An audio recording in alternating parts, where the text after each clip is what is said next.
한글은 매우 우수한 문자입니다. 이는 우리가 한국인이기 때문에 하는 주장이 아니라 실제로 한글은 전 세계적으로도 우수한 문자라고 인정받아온 지 오래죠. 그 예로 영국의 옥스퍼드 대학에서 세계의 모든 문자를 놓고 합리성, 과학성, 독창성 등의 기준으로 순위를 매긴 결과 한글이 1위를 차지했을 만큼 한글은 한국인으로서 충분히 자부심을 가질 만한 훌륭한 문자라고 할 수 있고, 한글을 인정하지 않는 사람들조차도 한국의 낮은 문맹률을 보면 입을 꾹 다물 수밖에 없습니다.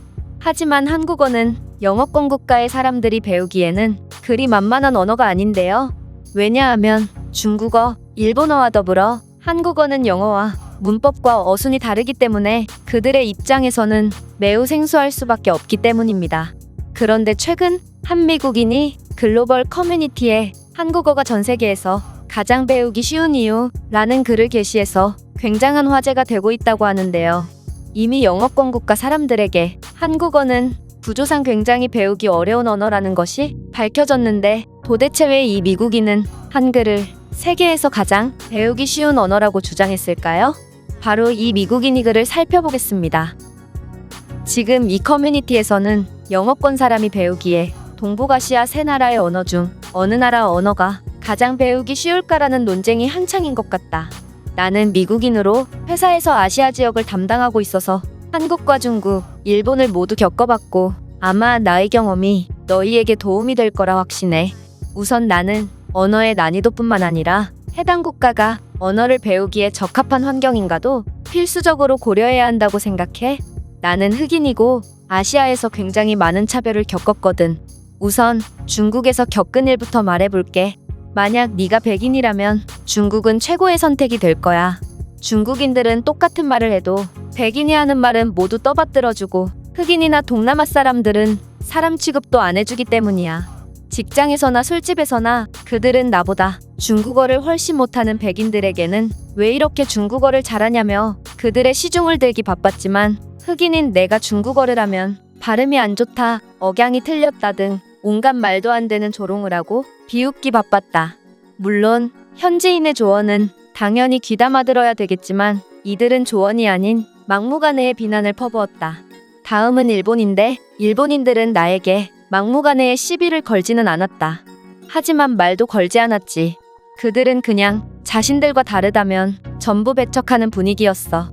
일본인들은 나를 피하기에 바빴고 은근히 나를 따돌림시키며 자기들끼리만 어울리기 시작했어. 나는 미국에서 굉장히 부침성 있는 성격이었지만 이들의 폐쇄적이고 집단적인 따돌림은 정말 내 성격으로도 감당이 안 될 정도였고, 이곳에서의 시간은 정말 끔찍하리만큼 고통스러웠어. 마지막으로 한국인데, 한국인들은 너무나도 친절하고 멋있는 사람들이었어. 그들 사이에 따돌림 따위는 전혀 없었으며 어딜 가든 우리는 함께였다. 그들은 항상 타지해온 나를 잘 챙겨줬으며 어쩔 때는 부담스러울 정도의 친절을 베풀어줬어. 그리고 한국인들은 내가 무슨 말만 하면 한국어를 너무 잘한다며 칭찬을 해줬는데, 그들의 호의에 감사합니다라고 인사만 해도 한국인들은 너무 좋아해주고 내 한국어 실력을 칭찬해줬어. 또한 내가 생각해도 엉망으로 발음한 한국어도 한국인들은 잘 알아들어줬지.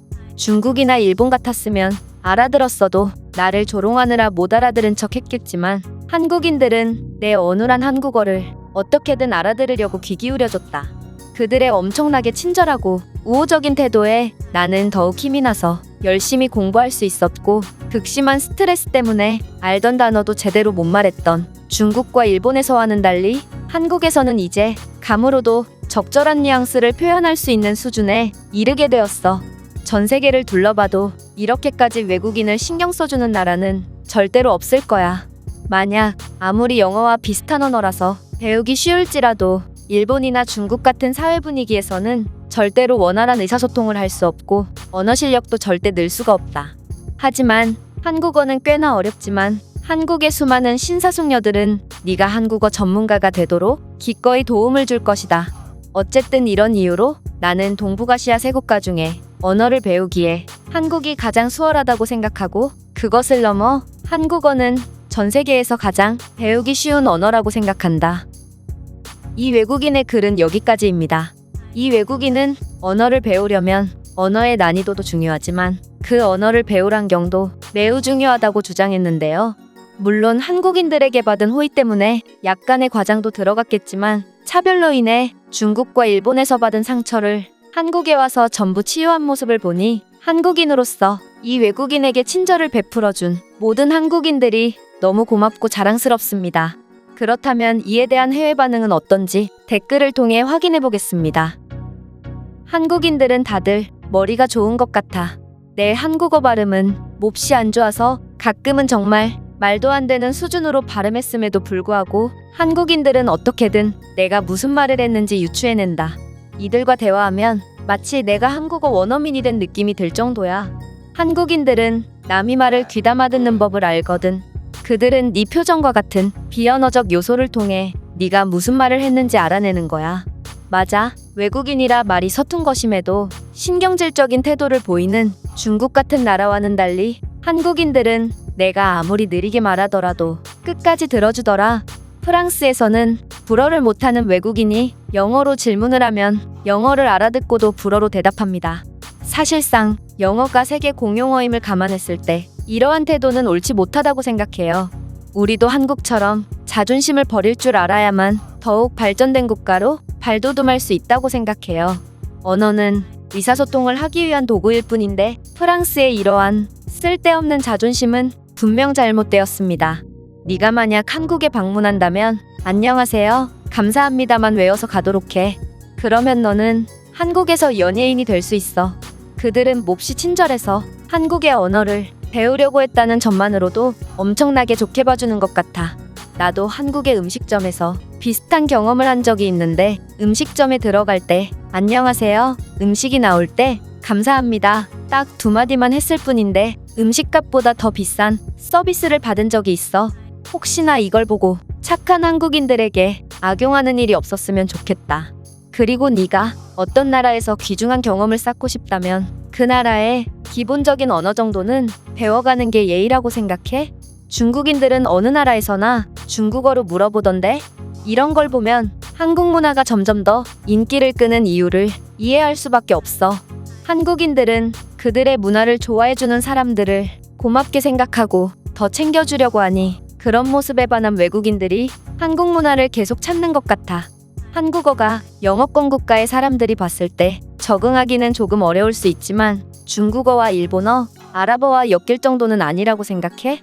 한글은 매우 쉬워서 이들의 문장 구조만 파악한다면 굉장히 빠르게 습득할 수 있을 거야.